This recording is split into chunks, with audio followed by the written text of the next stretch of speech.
அனைவருக்கும் வணக்கம். இது சாரதி லா ஸ்டடீஸ். சாரதி லா ஸ்டடீஸில் பிஎன்எஸ்எஸ்ல மிக முக்கியமான கான்செப்ட் தான் இந்த செடிசன்.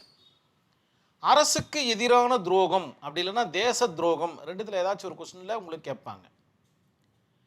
அரசுக்கு எதிராக வன்முறையை தூண்டுற மாதிரி பேசினா அதற்கு பெயர் பார்த்தீங்கன்னா செடிசன் அர்த்தம்.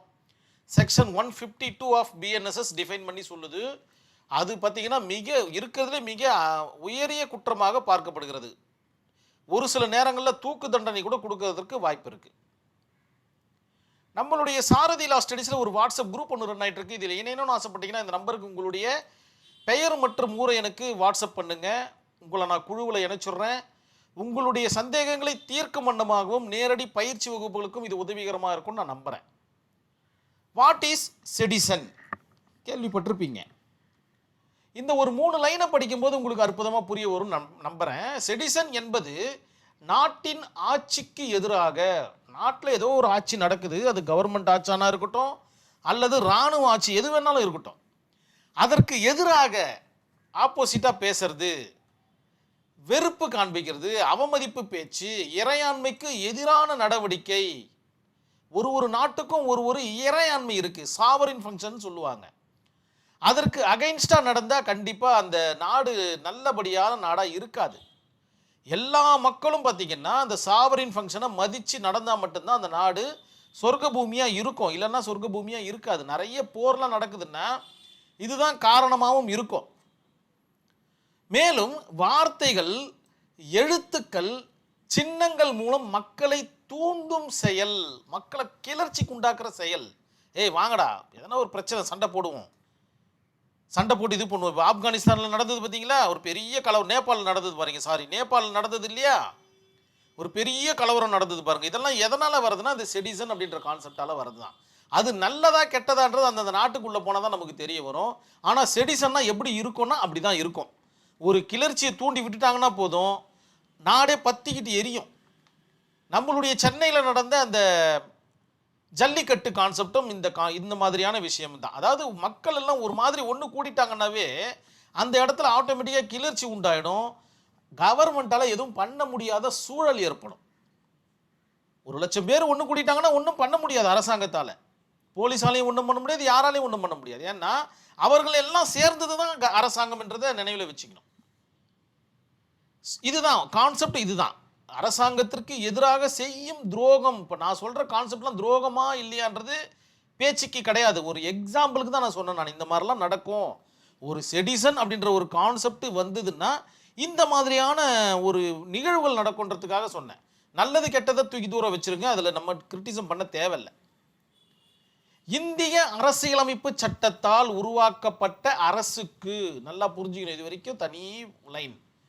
இந்திய அரசியலமைப்பு சட்டத்தால் உருவாக்கப்பட்ட கவர்மெண்ட்டுக்கு எதிராக பேசுதல், எழுதுதல், அரசை அவமதிக்கும் விதத்தில் நடத்தல் அல்லது அவதூறு நடப்பவர்களை அவ்வாறு நடப்பவர்களை ஊக்குவித்தல். அந்த மாதிரி ஒரு சிலர் பிரச்சனை பண்ணிக்கிட்டே இருக்கிறாங்கன்ற பட்சத்தில் அவர்களுக்கு பார்த்தீங்கன்னா என்கரேஜ் பண்ணுறது, நீ பண்ணுறது கரெக்ட் தான்ப்பா அப்படின்ற மாதிரி ஊக்குவித்தல் போன்ற செயல்கள்லாம் பார்த்தீங்கன்னா தேச துரோகமாக கருதப்படுகின்றன. செடிஷன் 2 கான்செப்ட் தான் மனசில் ஏற்றிங்க. ரைட் அகைன்ஸ்ட் கவர்மெண்ட், அரசாங்கத்திற்கு எதிராக எழுதுதல், பேப்பர்லையோ இல்லை கல்வெட்டுலையோ ஏதோ ஒன்று சின்னங்களாக, அதாவது எழுத்துருக்களாக, அதாவது லயபிள், அதாவது லயபிள் எழுத்துருக்களாக இருக்கிறது. பிசிக்கலாக பார்த்து உணர முடியும். அதை ஸ்பீக் அகைன்ஸ்ட் கவர்மெண்ட், வார்த்தைகளாக சொல்லுதல், ஸ்லாண்டர்னு சொல்லுவாங்க. டிஃபமேஷனில் ஸ்லாண்டர்னு வாய்மொழியாக பேசுதல். இந்த 2 வகையிலையும் பார்த்தீங்கன்னா பேசி ஒரு நாட்டுக்கு துரோகம் செஞ்சாங்கன்னா அவர்கள் பார்த்தீங்கன்னா செக்ஷன் 152 அண்டரில் தண்டிக்கப்படக்கூடிய நபர்கள். தூக்கு தண்டனை வரைக்கும் கூட கொடுப்பதற்கு வாய்ப்பு இருக்குது. நல்லா நோட் பண்ணிக்கணும் நீங்கள். ஏன்னா இருக்கிறதுலே மோசமான செயல் இந்த செடிசன்ன்றதை நினைவில் வச்சுக்கணும். நாட்டையே அல்லோகல்லப்படுத்தக்கூடிய செயல்கள். அதனால் மிக கவனமாக இருக்கணும். இதெல்லாம் போய் சிக்கிக்க கூடாது யாரும். சரி, ஒரு கேஸ் ஸ்டடி ஒன்று பார்த்தா நம்மளுக்கு புரிய வரும். செடிஷன், அதாவது Balwant Singh versus state of Punjab in 1995 நடந்த ஒரு வழக்கு.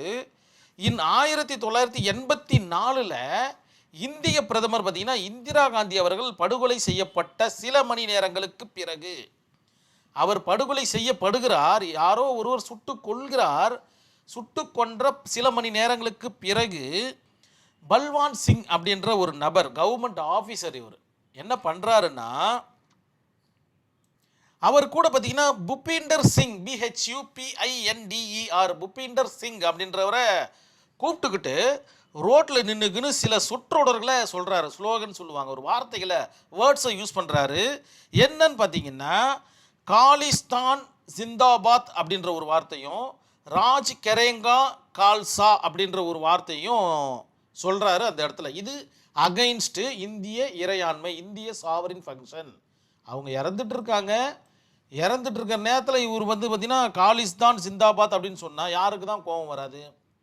அந்த நேரத்தில் இந்தியா ஜிந்தாபாத்னு கூட சொல்லக்கூடாது தான் என்னுடைய கருத்து. ஏன்னா ஒரு துயரமான ஒரு நிகழ்வு நடந்திருக்கு, அந்த நேரத்தில் பேசவே கூடாது. அந்த நேரத்தில் இவர் என்ன பண்ணுறாருன்னா முழக்கமிடுறாரு. இது போலீஸார் பார்த்தீங்கன்னா அவரை கைது செஞ்சிடுறாங்க. ஆனரபிள் கோர்ட் ஜட்ஜ்மெண்ட் கொடுக்குறாங்க. சில நொடிகளில் சிலர் சொற்றொடர்களை கூறுவது மட்டும், மேலும் அது மக்களின் மனதில் கிளர்ச்சி அல்லது அரசுக்கு எதிரான வெறுப்பு ஏற்படுத்தாவிட்டால், நல்லா புரிஞ்சுக்கணும் எப்படி ஜட்ஜ்மெண்ட் எடுக்கிறாங்க பாருங்க. ஒரு சில மணி துளிகை, அதாவது ஒரு செகண்டில் ஒரு நிமிடங்களில் பார்த்தீங்கன்னா ஒரு சில வார்த்தைகளை சொல்கிறாரு, அதோடு அவர் ஸ்டாப் பண்ணிக்கிறாரு. அந்த மாதிரி கூறும்போது மக்கள் அதை கவனிக்காமல் அல்லது அந்த வார்த்தைகளால் கிளர்ச்சி உருவாகாமல் இருந்துச்சுன்னா அதற்கு பெயர் அது பார்த்தீங்கன்னா செடிஷன்ன்ற கான்செப்டில் வராது.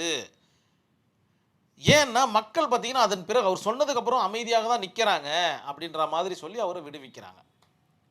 இந்த கேஸ் ஸ்டடி கண்டிப்பாக உங்களுடைய ஆன்சர் ஷீட்டில் இருக்கிற மாதிரி பார்த்துக்குங்க. கேஸ் ஸ்டடி இல்லாத ஆன்சர் ஷீட்டை விடவே விடாதீங்க. இதுக்கப்புறம் உங்களுடைய படிப்புடைய முகாந்திரமே மாறி போயிடணும், நீங்கள் படிக்கக்கூடிய தன்மையே மாறி போயிடணும். இதுக்கப்புறமா கேஸ் ஸ்டடி எழுதாமல் வெளில வரக்கூடாது, செக்ஷன் எழுதாமல் வெளில வரக்கூடாது, அதே போல் கான்செப்ட் இல்லாமல் வெளில வரக்கூடாது. கதை அடிக்க மாட்டேன் அப்படின்ற மாதிரியான ஒரு எண்ணத்தை உங்களுக்குள்ள அப்படியே வளர்த்துக்குங்க. கான்செப்ட் ஒன்றுமே கிடையாது. ஒரு 50 கான்செப்ட் உங்களால் படிச்சிக்க முடியாத ஒரு சப்ஜெக்டில் 50 கான்செப்டை படித்தா ஒரு சப்ஜெக்டில் அரியர் இல்லாமல் வெளில வர போகிறீங்க. இவ்வளோ தானே விஷயம். ஒரு சப்ஜெக்ட்டுக்கு குறைஞ்சபட்சம் 10 நாள் போதும், அழகாக பாஸ் பண்ணிவிட்டு வெளில வரலாம். கண்டிப்பாக உங்களுக்கு புரிஞ்சிருக்கும் நான் நம்புகிறேன். செடிஷன்னா என்னன்றது உங்களுக்கு ஐடியா கிடச்சிட்ருக்கும். இதுக்கப்புறம் வந்தால் விடாதீங்க. இந்த மாதிரியான கொஸ்டினுக்கு ஆன்சர் கொடுக்கறது ஒரு தனியான ஒரு இன்ட்ரெஸ்ட்டாக வச்சுக்கிங்க. இதுக்கப்புறமா எல்லாரும் எழுதுகிற கொஸ்டினை நம்ம டச் பண்ணக்கூடாது அப்படின்ற ஒரு எண்ணத்தை வளர்த்துக்குங்க. கண்டிப்பாக புரிஞ்சிருக்கும்னு நம்பிக்கையோடு நான் இந்த வீடியோவை கம்ப்ளீட் பண்ணிக்கிறேன். நன்றி, வணக்கம்.